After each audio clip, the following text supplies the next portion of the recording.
আমার যখন মৃত্যু হবে সেদিনে অনেক কিছুর অভাব থাকবে।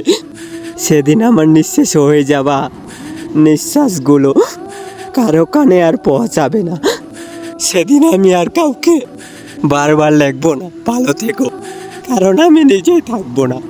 তবুও আমার চোখ দুইটা শেষবারের মতো কাউকে খুঁজতে থাকবে। হয়তো যাকে চেয়েছি হয়তো তখনই ব্যস্ত থাকবে নিজের জগতে।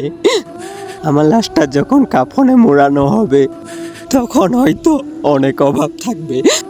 কারো ভালোবাসার পাওয়ার, একবার কাঁদিয়ে একবার জড়িয়ে ধরার, শেষবারের জন্য আমি আছি শুনে শান্ত হওয়ার। সেদিন আমার নিঃশব্দ চলে যাওয়ার পথে কারো ব্যস্ত সময় আটকে থাকবে না, কারো ইনস্টাগ্রামে নামটা আর জ্বলবে না, কারো স্টোরিতে এই মানুষটা ছিল বলার সময়ও থাকবে না।